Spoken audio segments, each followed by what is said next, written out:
Hello दोस्तों, welcome to read to succeed. आज हम बात करने वाले हैं अपने ज्योग्राफी के अगले टॉपिक के बारे में। आज जो हम दलहन एवं रेशम से रिलेटेड जितने भी क्वेश्चंस हैं सारे इस वीडियो में कवर करेंगे। तो वीडियो शुरू करने से पहले आपसे रिक्वेस्ट है, अगर आप हमारे चैनल पर नए हैं तो प्लीज़ चैनल को सब्सक्राइब कर लें। और आपको बता दें, हमारे चैनल पर हिस्ट्री की भी क्लासेस चल रही हैं, तो आप हमारे चैनल के प्लेलिस्ट में जाके देख सकते हैं। और हमारे चैनल पर जो है डेली 10 बजे स्ट्रेटेजी की क्लास जो है अपलोड कर दी जाती है हर एक नए टॉपिक के साथ। तो आप हमारे चैनल पर बने रहिए और वीडियोज़ को देखते रहिए। और जो भी गवर्नमेंट एग्जाम्स की नई अपडेट आती है तो हमारे चैनल पे फुल डिटेल्स के साथ वीडियो अपलोड कर दी जाती है, तो आप हमारे चैनल पे बने रहिए। चलिए वीडियो शुरू करते हैं। तो पहला क्वेश्चन है आपका, निम्न में से कौन एक देश दलहनी फसलों का मुख्य उत्पादक तथा उपभोक्ता है? तो आपके ऑप्शन है यूएसए, चीन, इंग्लैंड, भारत। तो आपका ऑप्शन डी बिल्कुल सही है। दिए गए विकल्पों में दलहनी फसलों का मुख्य उत्पादक एवं उपभोक्ता भारत है। वर्ष 2015 के आंकड़ों के अनुसार कुल दाल के उत्पादन मात्रा की दृष्टि से भारत के बाद म्यांमार का स्थान रहा है। अगला आपका जो क्वेश्चन है वह है, भारत से निम्नलिखित में से कौन सा एक उत्पाद सामान्यतः निर्यात नहीं किया जाता है? तो वह है आपका दालें। दालें जो है निर्यात नहीं करी जाती हैं।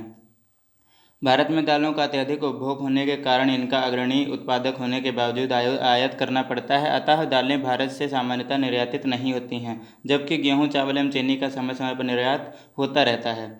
अगला आपका क्वेश्चन है, भारत में दालों की कमी है परंतु प्रोटीन की नहीं। दालों की मांग की वरीयता है। तो उपयुक्त के संदर्भ में से निम्न में से कौन एक सही है? तो इसमें जो है ए तथा आर दोनों सही हैं। आर ए की सही व्याख्या करता है। तो आपका ऑप्शन ए बिल्कुल करेक्ट है।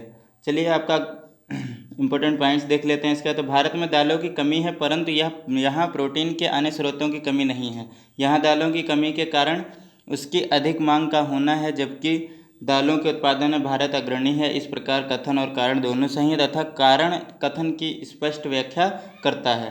चलिए इसके आगे हम बात कर लेते हैं हमारे अगले क्वेश्चन के बारे में। अगला है आपका, भारत में दालों का सबसे बड़ा उत्पादक राज्य है। तो वह है आपका मध्य प्रदेश। मध्य प्रदेश में सबसे ज़्यादा जो है दाल उत्पाद करी जाती है। आर्थिक समीक्षा 2019-20 के आंकड़ों के अनुसार वर्ष 2018-19 में भारत में दालों का सबसे बड़ा उत्पादक राज्य मध्य प्रदेश रहा है। इस संदर्भ में राजस्थान एवं उत्तर प्रदेश का क्रमशः दूसरा व तीसरा नंबर है। अगला है आपका, फसल का प्रकार जिसमें हवा से नत्रजन संचित करने की क्षमता होती है वह है आपका दालें। दालें जो हैं जिसमें नत्रजन संचित करने की क्षमता होती है। अगला आपका जो क्वेश्चन है वह है, दलहनी फसलों के उत्पादन हेतु कौन सा तत्व आवश्यक है? तो वह है आपका कोबाल्ट। कोबाल्ट तत्व जो है वह आपके लिए आवश्यक है। कोबाल्ट राइजोबियम द्वारा तात्विक नाइट्रोजन स्थिरीकरण के लिए आवश्यक तत्व है तथा विटामिन B12 से संश्लेषण में सहायक होता है। यह प्रकाश संश्लेषण, वाष्पोत्सर्जन और एवं वृद्धि के लिए आवश्यक है। राइबोजियम दलहनी फसलों की जड़ों में पाया जाने वाला बैक्टीरिया है। तो आप जो है यह पॉइंट ध्यान में रखिएगा कि राइजोबियम जो है दलहनी फसलों की जड़ों में पाया जाने वाला बैक्टीरिया है। यह क्वेश्चन कई बार पूछा जा चुका है, तो आप जो इसे ध्यान में रखिएगा। तो निम्नलिखित में से कौन सही सम्मिलित नहीं है? तो इसमें जो है अरहर, नीलम, तो यह जो है यही गलत है। मूंगफली, चंद्रा सही है। मसूर, पंत, L406 सही है। सरसों, वरुणा सही है। आगे हम इसके जो है नीलम अरहर की प्रजाति नहीं है बल्कि आम की प्रजाति है। अन्य प्रश्नगत युग्म सम्मिलित हैं, यानी बाकी के जो ऑप्शंस हैं सम्मिलित हैं। अगला आपका जो क्वेश्चन है वह है, दलहनी फसलों में संतुलित खाद का अनुपात NPK है। तो वह है आपका 1:2:2। यह क्वेश्चन जो है कई बार पूछा गया है कि जो है दलहनी फसलों में संतुलित खाद का अनुपात यानी NPK 1:2:2 का है। और आपको बता दें, ये क्वेश्चन पूछा जाता है कि जो आपकी यूरिया होती है उसमें कितने प्रतिशत नाइट्रोजन होती है? तो उसमें आपकी 46% नाइट्रोजन होती है। तो यह क्वेश्चन आपको ध्यान में रखना है।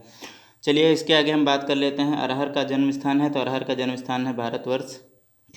और इसका जो है अगला क्वेश्चन है आपका, मालवीय चमत्कार एक प्रजाति है। तो यह एक प्रजाति है अरहर की। अरहर की जो है मालवीय चमत्कार एक प्रजाति है।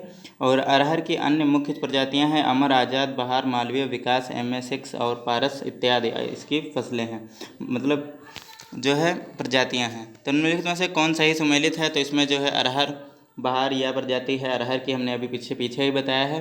तो यह जो है सही सम्मिलित है। बाकी के ये जो हैं ये सही सम्मिलित नहीं है। बहार अरहर की प्रजाति, अन्य विकल्प सम्मिलित नहीं है।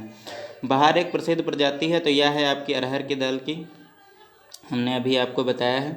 और मटर की पत्ती विहीन जाति है। तो वह है अपर्णा। मटर की जो है पत्ती विहीन जाति है वह अपर्णा है। आगे हम रेशम से रिलेटेड जितने भी क्वेश्चंस होंगे सारे कवर करेंगे। तो जो है अब हम रेशम से रिलेटेड क्वेश्चंस के बारे में बात कर लेते हैं। तो तो कौन सा राज्य सर्वाधिक रेशम पैदा करने वाला राज्य है? Very very important question. तो यह कर्नाटक है। तो इससे कई बार यह क्वेश्चन पूछा भी गया है कि सबसे ज़्यादा कॉटन रेशम उत्पादित करने वाला राज्य कौन सा रहा है? तो आपका कर्नाटक रहा है। कर्नाटक शहतूत रेशम का अग्रणी उत्पादक राज्य है। वर्ष 2017 में यहाँ कुल शहतूत रेशम का 42.24% उत्पादित किया गया है।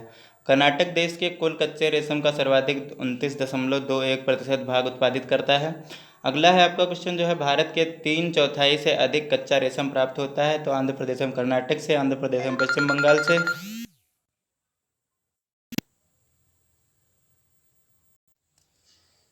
कर्नाटक एवं असम से, पश्चिम बंगाल एवं मणिपुर से। तो आपके ऑप्शन जो ये सही है, आंध्र प्रदेश एवं कर्नाटक से। तो आगे हम देख लेते हैं, प्रश्नकाल के दौरान भारत 3/4 कच्चा रेशम कर्नाटक एवं आंध्र प्रदेश से प्राप्त होता था। वर्ष 2017-18 में रेशम उत्पादन में इनकी संयुक्त हिस्सेदारी 50.46% है। अगला क्वेश्चन है आपका, शहतूत का अग्रणी उत्पादक भारतीय राज्य है। तो शहतूत का जो है कर्नाटक ही है, शहतूत का जो है अग्रणी उत्पादक रहा है। और कर्नाटक, आंध्र प्रदेश, असम, पश्चिम बंगाल एवं तमिलनाडु जो है अग्रणी उत्पादक राज्य रहे हैं। अगले हम बात कर लेते हैं, निम्नलिखित में से युग्म सुमेलित है। तो इसमें जो है इरी रेशम असम, तो यह सही है बिल्कुल, असम में इरी रेशम उगाई जाती है। और बाकी जो है आपके सही सुमेलित नहीं है। आगे हम बात इनके जो है शहतूत रेशम मलबरी, तो यह जो है कर्नाटक में 42.24% जो इसका जो है उत्पादन का हिस्सा रहा है। और टसर रेशम, तो यह झारखंड में 74.19% रहा है। इरी रेशम असम में 69.73% रहा है। और मूगा रेशम जो है असम में 81.77% रहा है।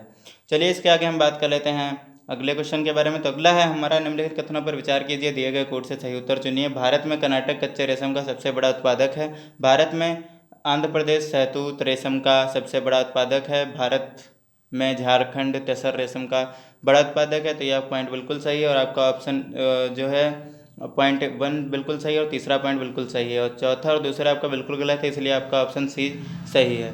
चलिए इसके आगे हम बात कर लेते हैं अगले क्वेश्चन के बारे में। तो अगला जो हमारा क्वेश्चन रहेगा वह है, मूगा रेशम की एक ऐसी किस्म है जो पूरे विश्व में केवल भारत में होती है। तो यह होती है असम में। हमने अभी पीछे बात भी करी थी कि असम में जो है मूगा किस्म की जो है रेशम है जो वह भारत में असम राज्य में होती है। तो यह जो है आपकी 91.07% भाग पैदा करता है 2017-18 के अनुसार। 81.77% एवं मेघालय 15.62% इसके मुख्य उत्पादक रहे हैं।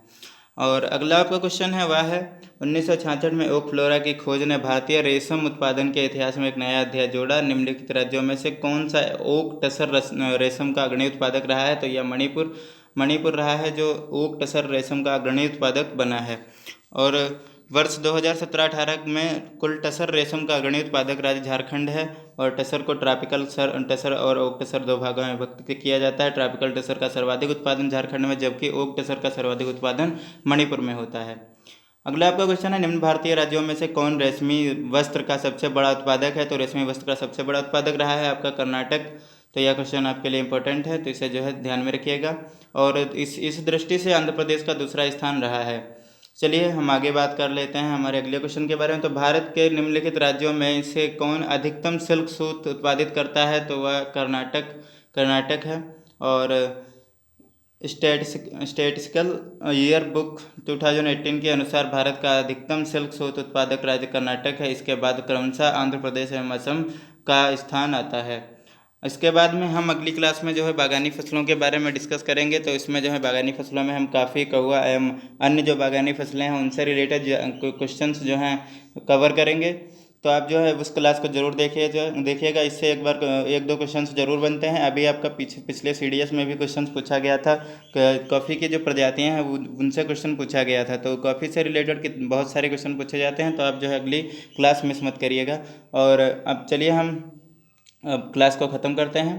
तो थैंक्स फॉर वॉचिंग। अगर आपको वीडियो अच्छी लगी हो तो लाइक करें, कमेंट करें, शेयर करें, सब्सक्राइब करें। और आपको बता दें हमारे चैनल पे हिस्ट्री की भी क्लासेस चल रही हैं, तो आप हमारे चैनल के प्लेलिस्ट में जाके देख सकते हैं। और स्टैटिक जीके की जो क्लासेस हैं वो हम डेली 10 बजे अपलोड कर देते हैं। तो आप हमारे चैनल पर बने रहिए हर एक नए टॉपिक के साथ। उसमें जो हम बहुत अच्छी तरीके से पॉइंट टू पॉइंट जो है कवर करते हैं। तो इसके बाद में हम आपको बता दें हमारे चैनल पे जो भी गवर्नमेंट जॉब नहीं आती हैं या कोई भी वैकेंसी आती है तो उससे रिलेटेड फुल वीडियो जल्द ही चैनल पे अपलोड कर दी जाती है। तो आप हमारे चैनल पे बने रहिए। Thank you.